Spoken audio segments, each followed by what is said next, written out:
के नमस्कार कर 11 दिन के भगले 12 दिन कथा अहाँके बाल बसंत। एक ब्राह्मण के 7 गो बेटा छलन। छोटकी पुतोहु गरीबक घरक रहथिन, तैं हुनकर साउस हुनका नहीं मानैत छलखिन और नीक नीक वस्तु खाए नहीं दैत छलखिन। जखन छोटकी पुतोहु गर्भवती भेलखिन तऽ हुनका नीक नीक वस्तु सब खेबाक मोन होबऽ लगलनि, मुदा साउस सेहनताक कोनो वस्तु खाए नहीं देलखिन। एक दिन ओ हारि कऽ अपन स्वामी के कहलनि जे आइ हमरा खीर पूरी खेबाक मोन होइत अछि। हुनकर स्वामी अपन माय के कहलखिन जे हम खेत जाइत छी, हमरा लेल आइ खीर पूरी बना कऽ कनिया हाथे पठा देब। माय परम संदेही रहथिन, हुनका भेलनि जे खीर पूरी अपने नहीं खाइत कनिया के खुआ देत। तैं हेतु ओ कनियाक जीह पर किछु लिख देलनि और कहलनि, जाबत धरि अहाँ खेत पर सँ घुरि कऽ नहीं आयब ताबत धरि जीह पर लिखल रहबाक चाही।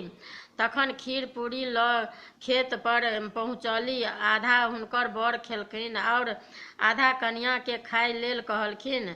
कनिया कहलनि, हम कोना खाउ, अहाँक माय हमरा जीह पर किछु लिख देने छथि, खेला सँ ओ मेटा जायत तऽ ओ बड़ फजहति करती। बर कहलखिन, खीर पूरी कतहु नुका कऽ राखि लिअ, जखन माय अहाँक जीह देखि लेती तकर बाद आबि कऽ खा लेब। कनिया एकटा पीपरक गाछक धोधरि में खीर पूरी के नुका कऽ राखि घर गेली। हुनकर साउस हुनकर जीह देखलखिन, तखन कनिया कोनो लाथे खीर पूरी खाय लेल ओही पीपरक गाछ लग पूर्ण गेली। कतहु हुनका खीर पूरी गाछक धोधरि में नहीं भेटलनि। ओही धोधरि में एक बीहरि रहैक, ओही में एक नागिन रहैत छलैक, ओहो गर्भवती छल। ओ सबटा खीर पूरी खा गेल। कनिया के बड़ दुख भेलनि जे एतेक कोशिशो केलाक बादो खीर पूरी खायब हुनकर भाग में नहीं छलनि। ओ खीर पूरी के चारू कात ताकऽ लगली और बाजऽ लगली, आशो भेली निराशा, झाँझर भेल पलाश, जे मोरा खेलन खीरिया पुरिया तिनको पुरियौन आस। किछु दिनक बाद 2टा बच्चा ओही नागिन के भेलैक। जाहि बाध में ब्राह्मणीक खेत छलनि ताहि बाध में नागिनक 2टा पौआ खेलाइत छलैक। एक दिन ओही पौआ के चरवाहा सब मारऽ दौड़ल। पौआ भागि कऽ ब्राह्मणी लग चलि गेल। हुनका बड़ दया लगलनि, ओ झट दऽ ओकरा पथिया सँ झाँपि देलनि। चरवाहा सब आबि कनिया सँ पुछलखिन जे 2टा पौआ साँपक अहाँ देखलियै? ओ उत्तर देलनि जे इम्हर नहीं आयल अछि। तखन ओ सब चलि गेल। तखन पथिया उघारि देलखिन। दुनू पौआ चलि गेल। घर जाय दुनू पौआ अपन माय सँ कहलक जे एकटा ब्राह्मणी हमरा सभक प्राण बचौलनि, नहीं तऽ चरवाहा सब खिहारि कऽ हमरा दुनू गोटेके मारि दितै। एक पौआ के नाम बाल, दोसर पौआ के नाम बसंत रहैक। माय ओकरा कहलकै जे ई बात मोन रखिहें जे तोहर उपकार करौक तकर तोहूँ सब उपकार करिहेंक। दुनू पौआ दोसर दिन पूर्ण ओही बाध में खेलाय गेल। कनिया अपन खेत पथार देखबाक हेतु बाध गेल रहथि। हुनका देखि पौआ बाजल, हमरा लोकनिक वासुकी नागक बेटा छी। काल्हि अहाँ हमरा दुनू भाइ के प्राणक रक्षा केलहुँ, तैं हेतु हम सब प्रसन्न छी। अहाँ जे वरदान मांगब से मांगू। कनिया कहलनि, हमरा नैहरक आस हुए से वरदान दिअ। दोसर दिन मनुष्यक रूप धारण कऽ दुनू भाइ कनियाक ओतऽ पहुँचला। ओतऽ कनिया साउस भैंसुर बर सँ कहलखिन, हम दुनू भाइ कनियाँक भाइ छियैक, हमरा सभक जन्म हिनकर दुरागमनक बाद भेल। एतयसँ अबरजात नहि रहलासँ अपने सब हमरा सबके नहि चिन्हैत छी। हम अपन बहिनक विदागरी करऽक लेल आयल छी, कृपया विदागरी कऽ दिअ। कनियाँक मोन दुनू भाइयक हठ देखि विदागरी कऽ देलनि। थोड़ेक दूर गेलाक बाद एक पैघ बिहड़ि भेटल। ओहि बिहड़िमे तीनू गोटे प्रवेश केलनि। ओहि बिहड़िसँ निकललाक बाद कनियाँके नीक कोठा सोफा भेटलनि। बासुकिनी मनुषक रूप धऽ कनियाँके स्वागत केलनि। ओ सुखसँ ओतऽ रहऽ लगली। कनियाँ बासुकिनी कहलनि, सुवासिनीके काज छैक जे ओ इजोत केने रहए, तैं हेतु अहाँ प्रतिदिन साँझमे दियठ पर दीप जराउ। अहाँ आरामसँ रहू, खाउ खेलाउ। कनियाँ नित्य संध्या काल दीप लेस दियठ पर राखि देथिन। ओ जकरा दियठ बुझि कऽ राखि देथिन से बासुकिनी नागक फन छल। साँझ कऽ बासुकिनी नाग चकरी मारि बैसथि और फन के ऊपर कऽ देथिन। ओकरा दियठ बुझि दीप राखि देथिन। दीप गरम भऽ गेलासँ बासुकिनी नागक फन पाकऽ लगलनि। किछु दिन तऽ सुवासिनी बुझि एहि कष्टके ओ सहलनि। जखन ओ असहाय भऽ गेली तऽ बासुकिनीसँ कहलनि, ई मनुष्य सब दिन हमर चानिके झरकबैत अछि, सौंसे चानिमे हमरा फोका भऽ गेल अछि, आब हमरा सहल नहि होइत अछि, हम आब एकरा डसि लेबैक। बासुकिनी मिनती करैत कहलनि, सुवासिनीक सुख साधारण नहि छैक। जखनहि ओकर जन्म होइत छैक तखनहिसँ बापक चैन तपऽ लगैत छैक। केहन एकर स्वभाव हेतैक, घर बर केहन हेतैक, कोना ई अनचिन्हारक संग समय काटत, सासुरमे ई यश देत कि अजस होयत, एकरा सुख हेतै कि दुख। एहि सभक चिन्तासँ बेटीक बापक चान सतत गरम रहैत छनि। एतऽ अपने एकरा किछु नहि कहियौक, नहि तऽ हमरा बड़ अजस होयत। हम एकरा एतऽसँ काल्हि विदा कऽ दैत छियैक, सासुर गेलाक बाद जे फुराय से करब।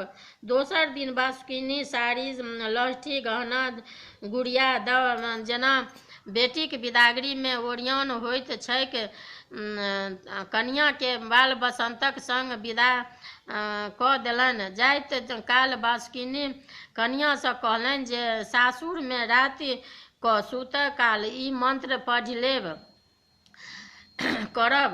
जखन सुतब तखन दीप दीपहारा, जागू भाड़ा, मोती मनुक भरू भाड़ा, नाग बढ़त नागिन बढ़त, पाँच बहिन बिषहारा बढ़त, बाल बसंत भैया बढ़त, डाढ़ी खोड़ी मौसी बढ़त, आशा बारी पीसी बढ़त, सोना मोना मामा बढ़त, राही शब्द लय सूती, कंस शब्द लय उठी, होइत प्रात सोना कटोरा में दूध भात खाए, साँझ सूती प्रात उठी, पटोर पहिरी चकोर ओढ़ी, ब्राह्मणक देल कोदार, विष्णुक छाछल बाट, भाग भागरे कीड़ा मकोड़ा, ताही बाटे औता ईश्वर महादेव, परे गरुड़ के ठाठ, आस्तिक आस्तिक आस्तिक।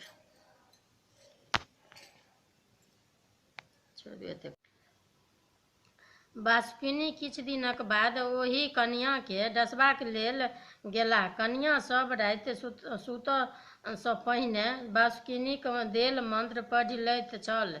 मंत्र सुनि कऽ बासुकिनी नागके डसबाक साहस नहि होनि, ओ घुरि कऽ चलि जाथि। 3 दिन धरि जखन मौका नहि लगलनि, सब राति कनियाँ मंत्रक जाप कऽ लैत छलीह।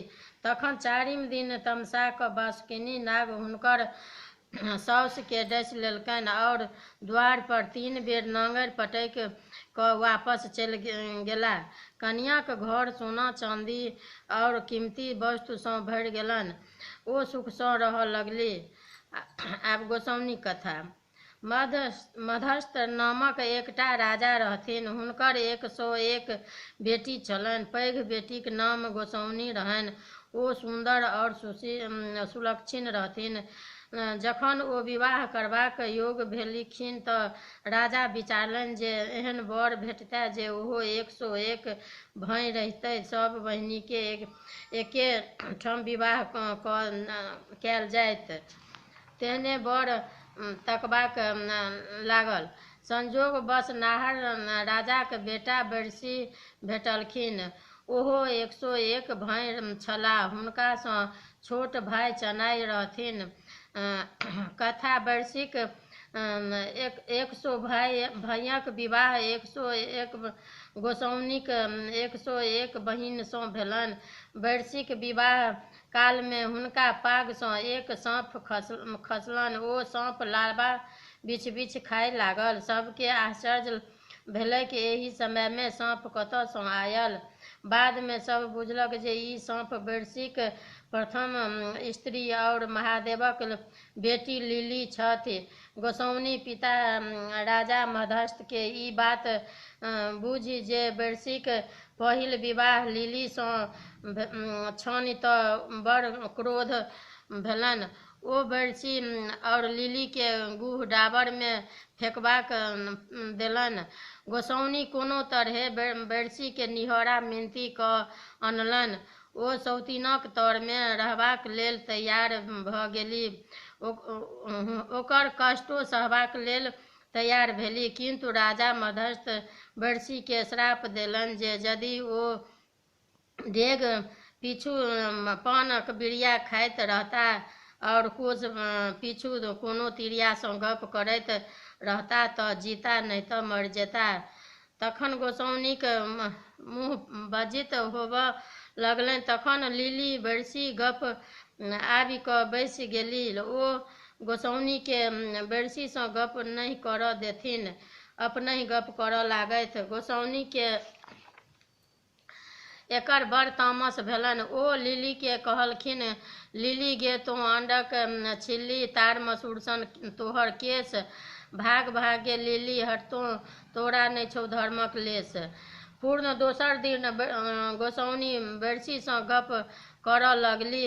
ओ भरि घर बालू ओछा देने छलीह जे लिली बालू पर ओतऽ नहि आबि सकत छथि। किन्तु लिली बालू पर कगन सब राखि ओही घरमे पैसि गेली। हुनका देखि गोसाउनीक माहुर भऽ गेली। ओ फेर लिलीके धुतकारलनि, गे कारी गे कचनारी, कारी भाग पसार, कर्म दोषके मृत्यु नहि केओ पतौ जान। दुरागमन भेलाक पर गोसाउनी सासुर एली। एतौ स्वामी लिलीके बड़ मानथिन, किन्तु गोसाउनी सासुरक सोहागिन रहथिन। स्वामीक सोहागिन नहि रहलासँ गोसाउनीके बड़ दुख होनि। ओ सासुके उल्हन देथिन। सासु कहलखिन, की करबै? सासुक सोहागिन चिन्बार चढ़ि बैसथु, स्वामीक सोहागिन नहिरा जाय बैसथु। आब चनाइ आओर वैरसीक गोसाउनीक जीवन नीक नहि रहनि। हुनकर स्वामी वैरसी हुनकासँ भेँट नहि करथिन तऽ एकर दुख गोसाउनीके सहल नहि जानि। एहि कारणे हुनका धियापुता नहि होनि। ओ चिन्तातुर रहथि। ओ अपन दुखनामा देवर चनाइसँ कहलनि। चनाइ सोचलनि जे घरमे लिली भाइसँ गोसाउनीके भेँट नहि होबऽ देथिन, तेँ हेतु कोनो उपाय कयल जाय। सोचि कऽ ओ भाइके वैरसीसँ कहलनि, हरदम घरेमे बैसल रहैत छी, बाहरो घुमनाइ जरूरी अछि, कतहु घूमऽ चलू। वैरसी कहलनि, हम कतहु कोना जाउ? अहाँ के बुझले अछि जे हमरा ससुरक श्राप अछि जे डेग पाछू बिरिया, कोस पाछू तिरिया भेटत तऽ जीब नहि तऽ मरि जायब। एहन परिस्थितिमे कोना घूमब फिरब? चनाइ उत्तर देलनि, एकर चिन्ता अपने जुनि करू, हम एकर सब व्यवस्था कऽ लेब, अपने विदा हौ। वैरसी कहलक, चलू, किन्तु ई नहि हुए जे अपटी खेतमे प्राण चलि जाय। चनाइ कहलनि, अपन सबटा भार हमरा रह दिअ, हम अपने के कोनो तरह प्रकारक कष्ट नहि होबऽ देब। चनाइ यात्राक तैयारी में लागी गेलाह। ओ 5-5 कोस पर डेरा लैत राति कऽ विश्राम कैल जा सकल। ओ गोसाउनी के सिखा देलनि जे अहाँ आगू प्रत्येक राति में अहाँ भेष बदलि कऽ रहब, ओतऽ नीक जकाँ भाइ सँ भेंट होइत रहत। अहाँ अपना संग में पासा लऽ लेब।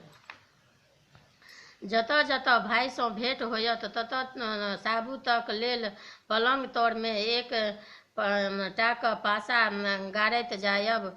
गोसाउनी सएह केलनि। जखन घुमबाक लेल विदा भेला तऽ चनाइ संग में एक मोटा पान लऽ लेलनि। डेग डेग पर चनाइ भाई के एक एक बिड़िया पान देने जाथिन। बेरसी कोस पर कोनो तिरिया भेटनि तकरा टोकि देथिन। जखन ओ एक कोस गेला तऽ हुनका भांग खेबाक इच्छा भेलनि। ओ 4 सखी के इनार पर पानी भरैत देखलखिन तऽ टोकि देलखिन, बच्ची आन पिया घट घट। सखी सब बेरसी के कहब नहि बुझलखिन। पहिल सखी कहलखिन, गहींर कुआं के निर्मल पानी, ओ डोलन के ठठ, हम भरिहें तू पिबिहें बटोहिया, तब मचिहें घट घट। बेरसी कहलनि, नहीं बच्ची आन पिया घट घट। दोसर सखी बजली, तपत चूल्हा गरम कराही, ओ घी बन के ठठ, हम छानब तू खइहें बटोहिया, तब मचिहें घट घट।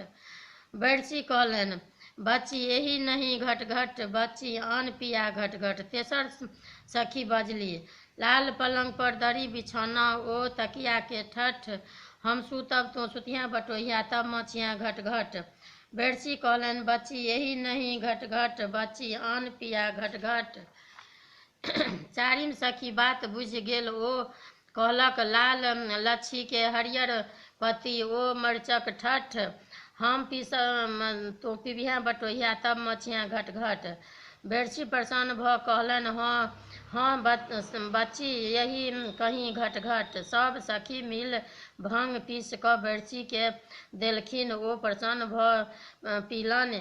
बेरसी आगू बढ़ला तऽ देखलनि जे खरहोरि में एक स्त्री सिक्की चिड़ैत छथि। ओ टोकि देलनि, सिक्की चिड़ै छथि, डाँढ़ लिबै छथि, डाँढ़ खसै छनि केश, एहन धनी जँ हमरो रहितत, सोने मढ़ैबतौं ऊपर भेष। ओ स्त्री उत्तर देलक, चक चक गोर पान मुख शोभन, सिर में औठिया केश, एहन पिया जँ हमरो रहितत, सोने मढ़ैबतौं भेष। बेरसी तेसर कोस गेला तऽ एकटा स्त्री के देखलखिन चिपड़ी पाथैत देखलखिन। ओकरा पूछि देलखिन, चिपड़ी पाथे चटाचटी की लट छिलकावे केश, कनखी भाजन छन छन गोरी, तोहर पिया की भेष। ओ स्त्री उत्तर देलक, पान खाए मुख फेरे डंटा, हाथी मारी बने बलमंता, सिंह मारी करे शिकार, ताई पुरुष के हम बहुआर। बेरसी आगू बढ़ला। चारिम कोस पर एक दूबर पातर युवती के देखि टोकि देलनि, सिक्की सन धनी पातरी, फूल सन अन्न न खाए, जँ छुबन एक अंग तऽ लोचन टूट जाय, सिंह जकाँ तहन ऊपर दैब सहाय। बेरसी पाँचम कोस पहुँचला तऽ साँझ भऽ गेलनि। ओतऽ खीमा खसल देखलनि। भोजनक बाद भीतर औटी में भेष बदलि एक गोसाउनिक बेरसी के पलंग पर गेली। बेरसी हुनका नहि चिन्ह सकला। ओ भरि राति सुख सँ बितौलनि। चनाइयक सिखौलहाक अनुसार गोसाउनि पलंग तर में एक पासा गाड़ि देलनि। दोसर दिन नित्य क्रिया ओ भोजन भात कऽ बेरसी चनाइक संग घूमऽ विदा भेला। चनाइ पान संग लऽ चलला। किछु दूर गेला पर एक युवती के पोखरि में नहाइत देखलखिन। बेरसी कहलनि, गोरी गे दह गोरी, दह पैस कर स्नान, तोहर जौवन कादो लोटाइ छौ कर ब्राह्मण के दान। ब्राह्मण रे तो छोकरा पढ़ कऽ भेलै सियान, लाख रुपैया जकरो उठलै सेहो ने केलक लबान। बेरची उत्तर देल देल कोरल खेत महुआयल बिया, पहिने खाइ सारिल सुगबा, जन्मय फूटय पाकल धान, तब गृहस्थ करय लबान। ई कहि ओ आगू बढ़ला, बाटमे केरा देखलन ओ जलखै लेल कीन कऽ ठेंगामे लटका लेलन। दोसर कोस पर युवती सब माथमे टिकुली साटने छल, खत्ता उपछै छै और माछ मारै छै। खत्ता उपछैत देखी ओकरासँ पूछि देलखिन, खत्ता उपछै खुत्ती उपछल मारल रहु बुआर, जौवन दुनू कादो लोटाइ छौ टिकुलीके कोन सिंगार। ओहो सब तुरंत उत्तर देलनि, पगिया तोहर लटपटिया भरिया, धोती तोहर छितनार, कान पर केरा के भार छौ डोपटा के कोन सिंगार। बेरची लजा कऽ आगू बढ़ि गेला, तेसर कोस पर केरा खाय पोखरिमे पानी पीबै गेला। ओतऽ बानर सबके पानी पीबैत देखि आश्चर्य भेलनि, ओहो बानर जकाँ पानीमे मुँह लगा कऽ पीबऽ लगला। ओतऽ पानिभरनी आयल छल, बेरची के बानर जकाँ पानी पीबैत देखि एक सखी दोसर सखीसँ कहलक, एक देखू अलबत्त पुरुष, देखू समर्थ, मुँह लऽ पानी पीबै तकर की छी अर्थ। बेरची उत्तर देलनि, कानल खीजल हे सखी, काजर लागल हथ, मुँह लय पानी पीबै तकर की थी अर्थ। चारिम कोस पर गेलाक बाद बेरची किछु सखी के अपनामे गप करैत देखलनि। बेरची के देखि एक सखी दोसरसँ पुछलक, खटिया पर सँ पटिया देल, 16 फोका तरवा भेल, हम तऽ पूछे हे सखी, पंथ चलै से जीवै कोना। दोसर सखी बजली, गुल्लैर एक निकलल पाँखि, से हम देखल अपने आँखि, ताहि बसाते खसल 50 गुल्लैर, खाय से जीवै कोना। तेसर पुछलक, अड़ोसिन पड़ोसिन कुटै धान, ताहि धमकसँ बहिर भेल कान, हे स्वामी हम पूछै छी, चूड़ा खाय से जीवै कोना। चारिम सखी बेरची दिस देखि कहलक, दही काटै नहु नहु, ओरे ओरे खैक गड़ल चहु पोरे पोरे। पंडित कहथुन हृदय विचार, एहि चारूमे के सुकुमार। बेरची के एकर उत्तर नहि फुरेलनि। ओ कहलनि जे एकर उत्तर हम घुरती कालमे विचारि कऽ देब। ताबत पाँचम सखी कहि बैसली, घर जमे घर डिंगर हेबे, बहुसौ एबे सीख, एतबा वचन जँ पहिने बजतैं हम पबितैं हमर प्रीत।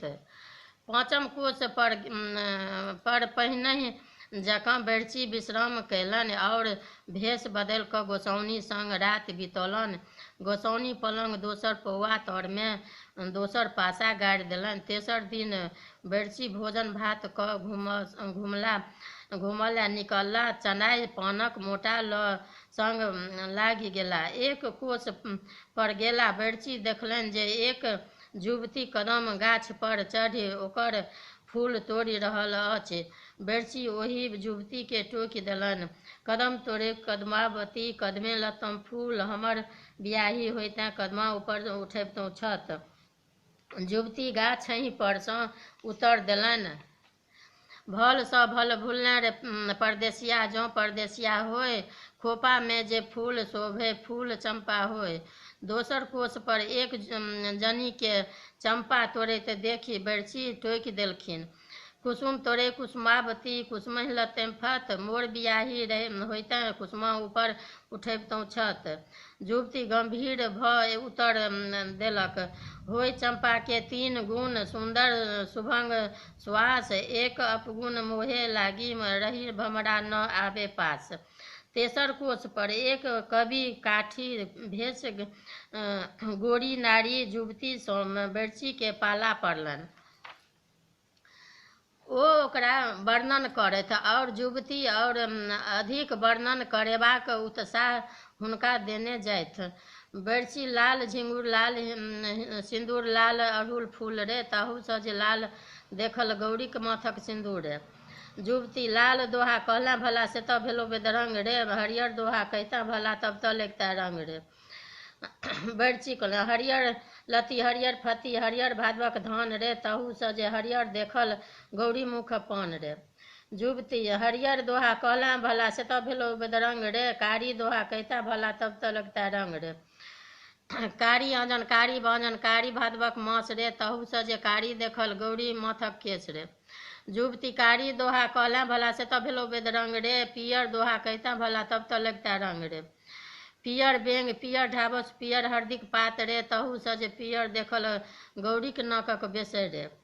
जुबती पियर दोहा कहला भला से तब भेलो बेदरंग रे, ऊँच दोहा कहता भला तब तो लगता रंग रे। ऊँच आरी ऊँच दुआर ऊँच खरियान रे, तहू से जे ऊँच देखल गौरी के भतियान रे। जुबती ऊँच दोहा कहला भला से तब भेलो बेदरंग रे, नीच दोहा कहता भला तब तो लगता रंग रे। रंग रे नीच आबर नीच डाबर नीच बीच पोखर रे, तहू से जे नीच देखल गौरी आंगन पोखर रे। बरसी के बढ़ैत देखी जुबती दोसर टारल, नीच दोहा कहला भला से तब भेलो बेदरंग रे, तीत दोहा कहता भला तब तो लगता रंग रे। तीत नीम तीत करैला तीत हरदिक पात रे, तहू से जे तीत देखल गौरी सौतीन ठोर रे। तीत दोहा कहला भला से तब भेलो बेदरंग रे, गोल दोहा कहता भला तब तो लगता रंग रे। गोल नेबो गोल अनार गोल पूर्णिक पात रे, तहू से जे गोल देखल गौरी के दुनू दूध रे। गोल दोहा कहला भला से तब भेलो बेदरंग रे, उज्जर दोहा कहता भला तब तो लगता रंग रे। उज्जर पोठी उज्जर मारा उज्जर चना माछ रे, तहू से जे उज्जर देखल गौरी के हाथक शंख रे। उज्जर दोहा कहला भला से तब भेलो बेदरंग रे, दसम दोहा कहता भला तब तो लगता रंग रे। 10 दोहा 10 फूल 10 गाछक छाह रे, तहू से जे 10 देखल गौरी के बियाह रे। जुबती गारि सुनि भागल बरछी आगू विदा भेला, बरछी डेग डेग पर पान और कोस कोस पर तिरिया तिरिया सबसँ मनोरंजन करैत जाइत, तथा प्रत्येक 5 कोस पर खीमा में राति क अज्ञान रूप में गोसाउनिक सुख विलास करैत जाइत। गोसाउनिक सुख विलासक साक्षी पलंग तर में गाड़ने जाति, चारिम पासा पलंगक चारू पौआ तर और एक पासा बीच में गाड़लन। बरसी 5 दिन बाट में बिताए, छठम दिन अपन छोट भाई चनाई संग राजधानी वापस एला। लिली के गोसाउनी नहीं सोहाइत रहथिन, तैं हेतु ओ राति कतऽ रहैत छथि तकर कोनो खोज खबर नहीं करैत छलखिन। गोसाउनीक देह फाटब। थोड़े दिनक बाद गोसाउनी के 5टा बेटा भेलन, जकर नाम ओधु कोधु महानाग श्रीनाग और नागश्री राखल गेल। लिली के कोनो संतान नहीं भेलन, किएक तऽ हुनका धर्मक लेश नहीं छलनि। ओ गोसाउनी धर्मात्मा छली, तैं हेतु ओ भरल पूरल भेली। गोसाउनी चनाई के आशीष देलन, जाहि बन चानय होब ताहि बन बहे बसात।